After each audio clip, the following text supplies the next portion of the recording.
Germany should take over the leadership of NATO. That was the bombshell announcement from the US ambassador at the recent Berlin Security Conference. Germany has increased its defence spending this year and is rebuilding its army. But are the Germans anywhere near ready to step up and lead NATO?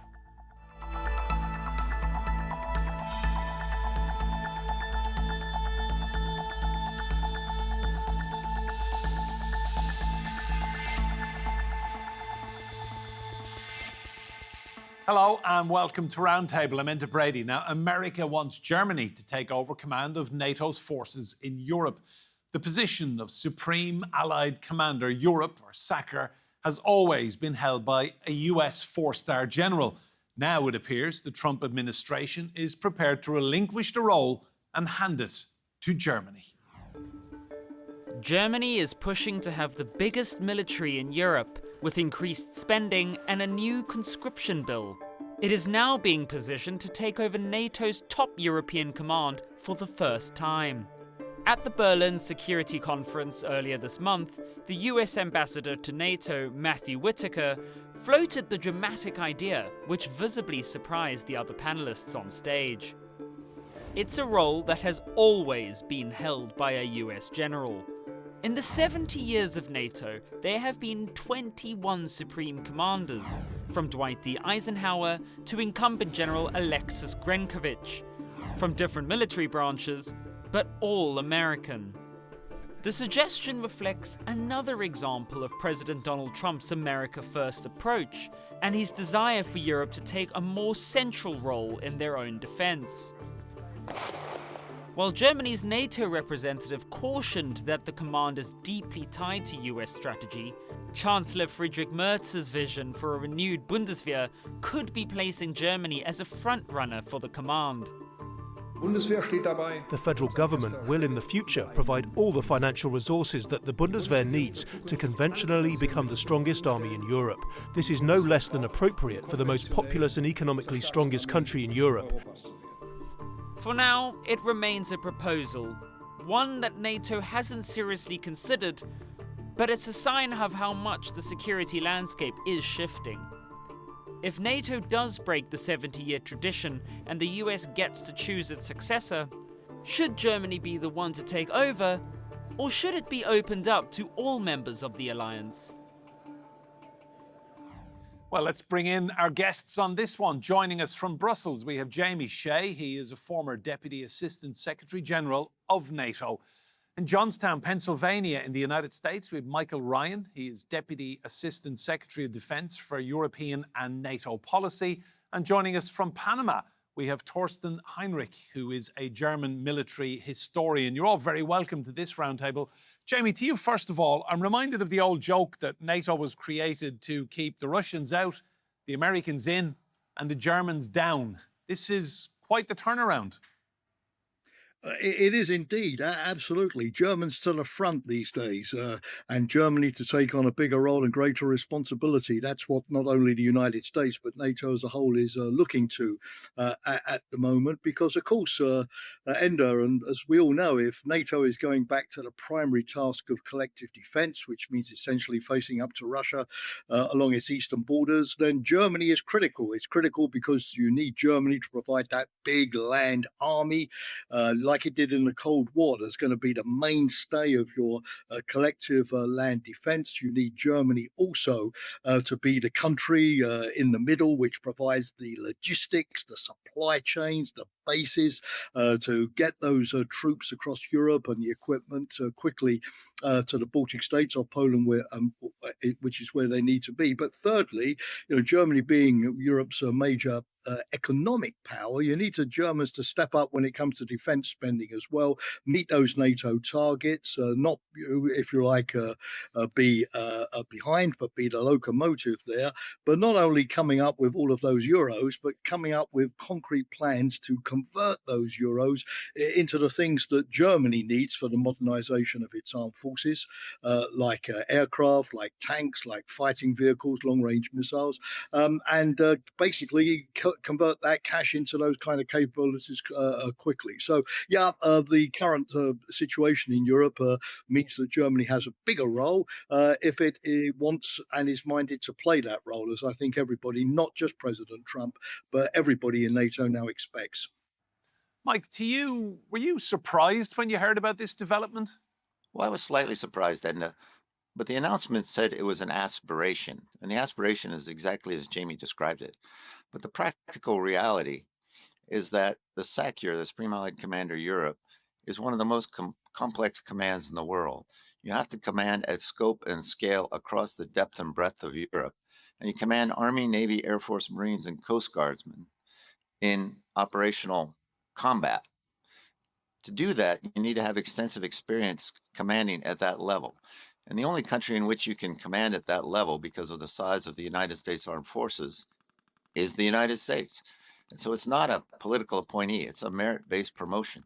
And it takes years to develop the skills necessary to command at the level of the Supreme Allied Commander Europe. No European nation, no offense to Germany, is able to provide that experience in order to provide a Supreme Allied Commander Europe. That's the first point.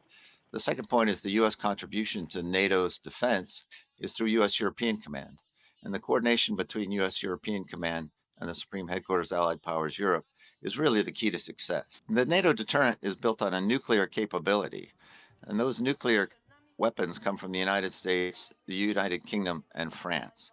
And it's hard for me to imagine NATO would hand the keys to the nuclear kingdom to an officer who's not from one of those countries. And I can't imagine the U.S. Congress handing the keys to the nuclear kingdom to a non-American officer. And so for those three reasons, I think SACEUR will remain an American for quite some time. Thanks, Mike. Well, let's get the German view. Torsten, how are you guys feeling about this sudden elevation in your responsibility, and how much esteem the Americans clearly have for the German military machine now? Well, I guess it's an acknowledgement of the latest developments in German politics in regards to the armed forces. I think in 2027, the estimated amount of money spent on defense is at 138 billion euros or something in this ballpark. So an increase by several magnitudes from what we had in the past.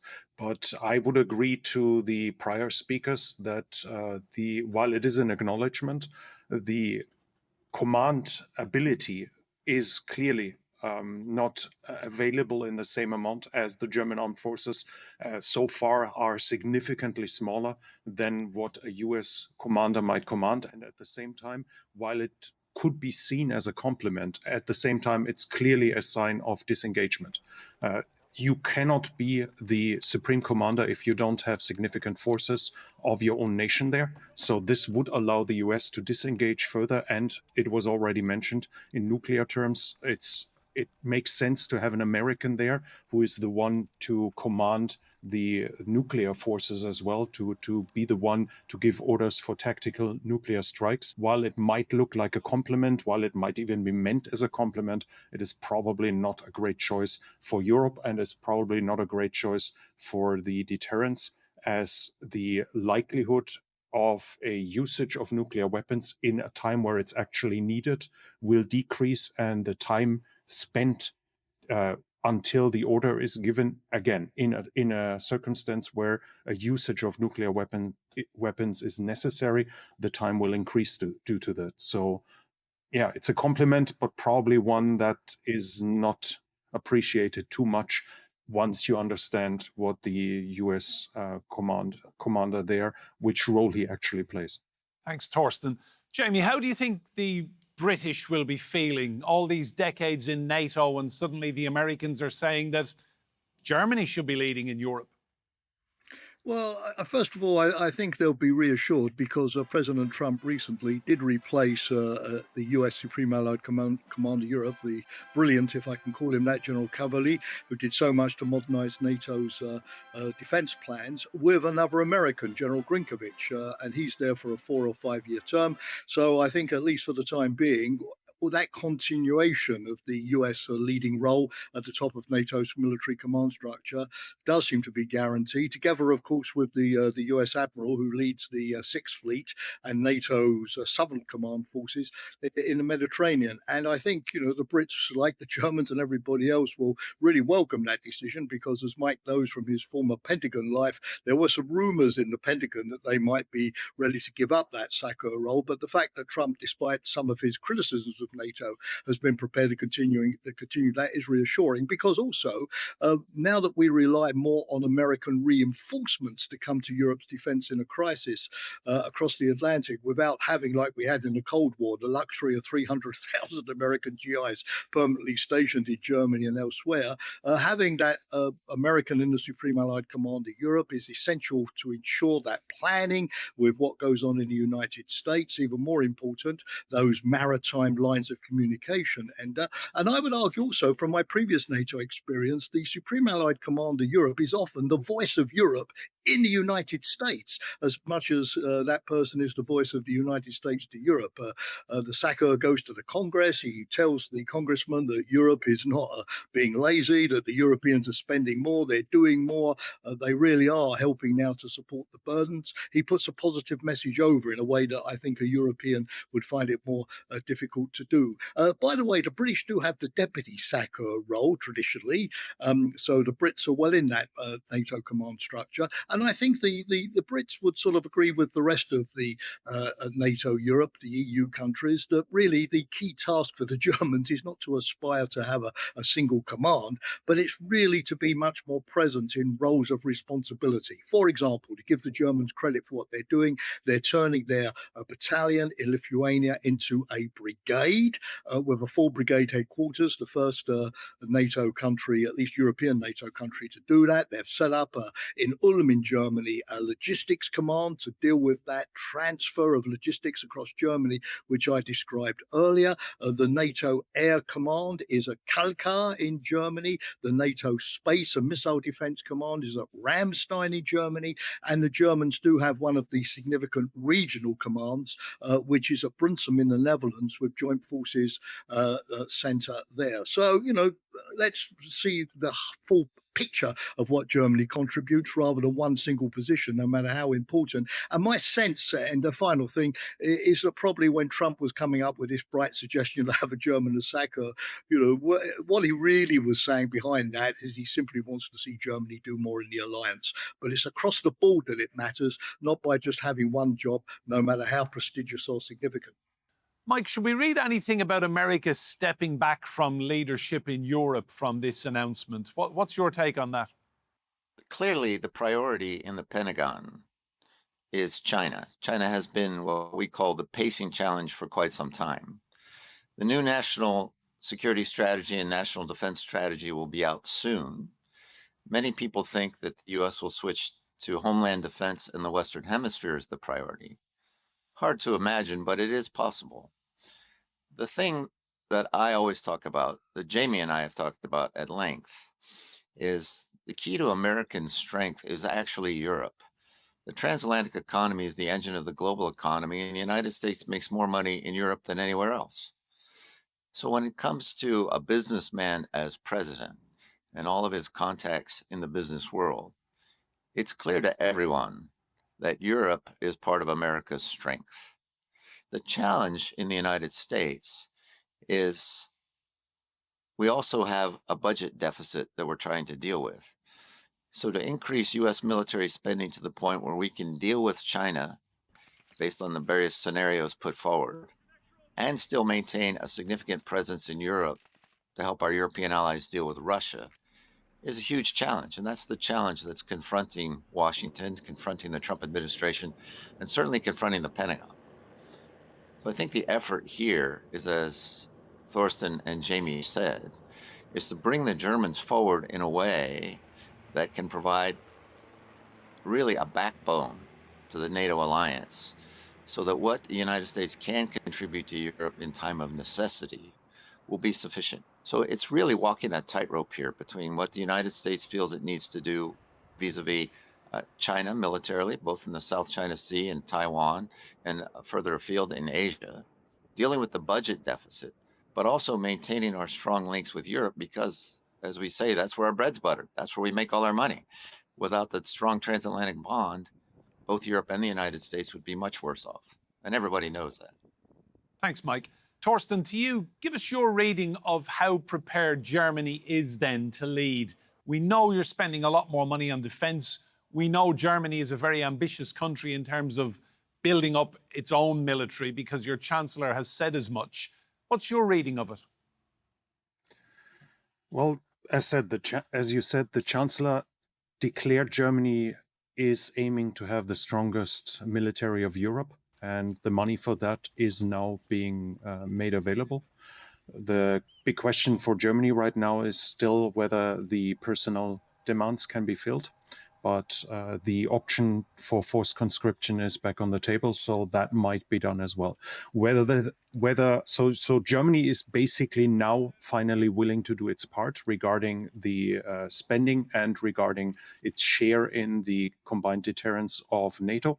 In this regard, as said, I see this could be interpreted as a way of acknowledging this development inside of Germany, but from my perspective, it is a problem in question of deterrence, and it is a sign of US disengagement.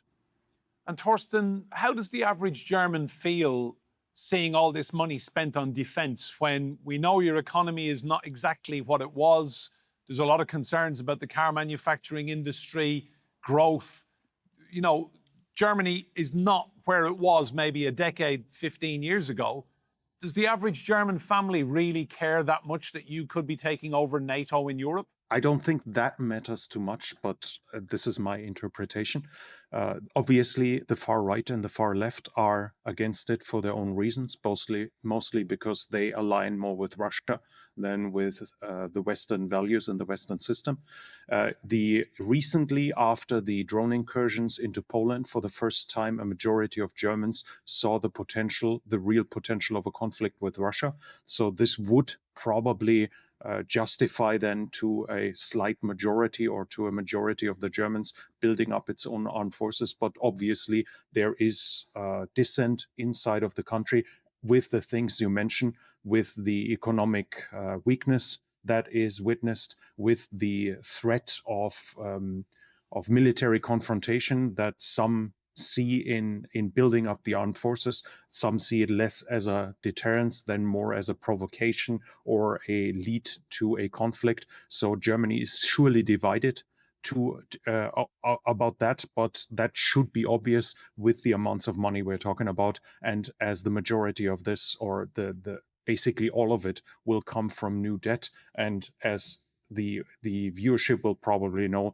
new debt is a very touchy political subject in Germany, and thus not appreciated. Thanks, Torsten. Jamie, talk to me about your home country, the United Kingdom, looking in on all of this. I saw an incredible statistic recently in the newspapers in England. There are now more parking wardens in the UK, 82,000 people employed in parking, than in the British military. 78,000 in the British Army, 82,000 parking wardens. That's a bit of a shocking statistic.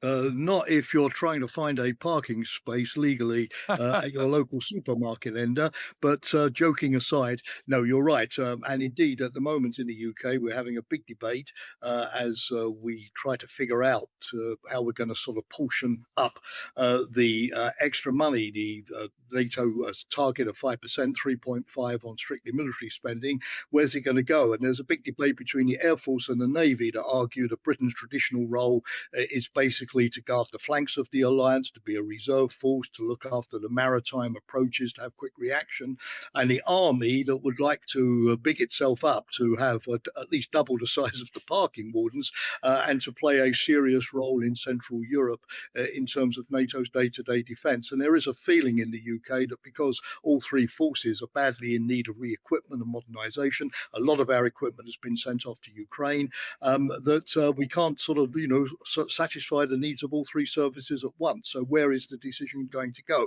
But that brings me back to what I said earlier. I think in NATO, there is now a view that there has to be more of a division of labour in the alliance. And that's why the UK badly needs Germany to step up into this big land role together with Poland and Romania, the countries that provide the bulk of the land forces, so that the UK can focus on the kind of things which the UK believes it does best: the Joint Expeditionary Force, which is basically an air force, and a maritime force, which is guarding these vital pipelines and telecommunications cables in the Baltic Sea, where, as you know, there have been incidents with the Russian Shadow fleet, cyber defense, AI, space capabilities, some of the more high-tech niche capabilities that the UK armed forces should be able to provide.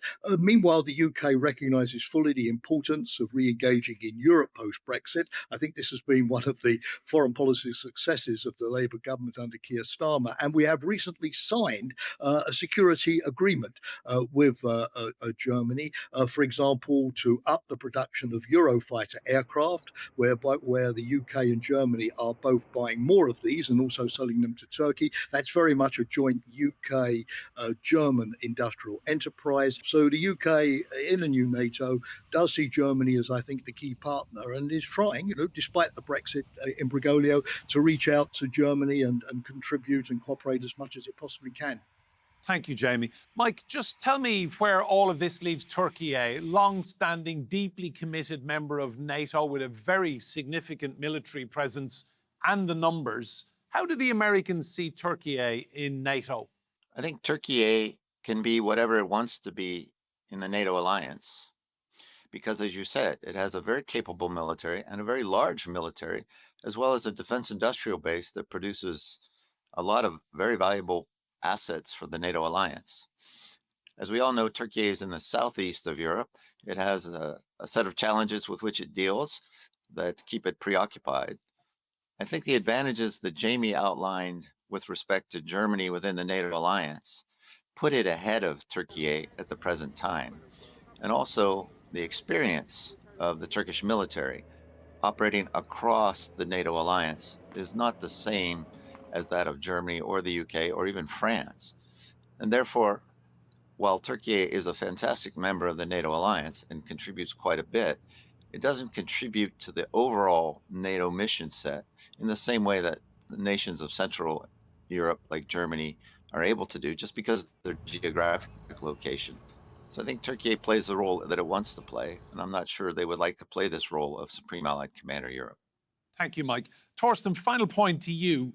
Anyone who listened to J.D. Vance speak at the Munich Security Conference earlier this year would have been in no doubt about his intentions for Europe to start looking after European security. I mean, the Trump administration pretty much telegraphed this to us a long time ago.